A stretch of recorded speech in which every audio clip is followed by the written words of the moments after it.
ចំពោះបងប្អូនដែលចូលចិត្តមើល Facebook ច្រើននៅពេលយប់ហើយមានអារម្មណ៍ថាចាំងភ្នែកក៏ដូចជាមានអារម្មណ៍ថាស្វាងភ្នែកនៅពេលណាដែលបងប្អូនអស់ Facebook យូរទៅវាធ្វើឲ្យហៀទឹកភ្នែកអញ្ចឹងទៅបងប្អូនបាទនេះគឺជាបទពិសោធន៍របស់ខ្ញុំដែរប៉ុន្តែខ្ញុំមានវិធីសាស្ត្រដើម្បីអាចជួយណាចំណុចនេះបានគឺខ្ញុំប្រើនៅមុខងារមួយឈ្មោះថា Dark Mode គឺជាមុខងារ color សខ្មៅនៅលើ Facebook គឺយើងអាចធ្វើទៅបានគ្រាន់តែបងប្អូនបើកនៅ on ទៅគឺវា load នៅ background Facebook ទៅជាទម្រង់ពណ៌ខ្មៅអញ្ចឹងយើងអាចមើលនៅពេលយប់បានដោយមិនចាំបាច់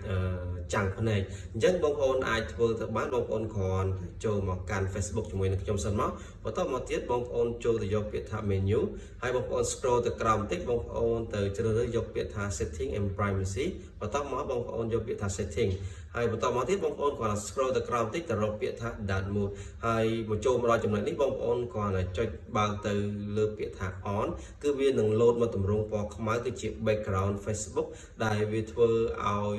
ចេញទៅពណ៌ខ្មៅហើយមុខងារនេះគឺយើងអាចមើលសម្រាប់ពេលយប់ក៏បានឬក៏ថ្ងៃក៏បានប៉ុន្តែបើសិនជាបងប្អូនមើលទៅក្រោមពន្លឺថ្ងៃវាអត់អាចមើលឃើញបានទេអញ្ចឹងបងប្អូនគ្រាន់តែយកពាក្យថា dark mode ទៅដែរមកហើយបងប្អូនគ្រាន់តែយកពាក្យថា off គឺវានឹង load មកទម្រង់ពណ៌សវិញហើយអញ្ចឹងមុខងារនេះគឺបងប្អូនអាចសាកធ្វើបានបើសិនជាបងប្អូនចូលចិត្តមើល Facebook ច្រើននៅពេលយប់ដោយមុខងារនេះគឺបងប្អូនគ្រាន់តែបិទឬក៏បើកតាមចំណង់ចំណូលចិត្តរបស់បងប្អូនគឺវាជួយឲ្យបងប្អូនអាចមើលទៅលើកម្មវិធី Facebook បានបាទអញ្ចឹងវីដេអូនេះក៏មានតែប៉ុណ្្នឹងដែរបាទអរគុណច្រើន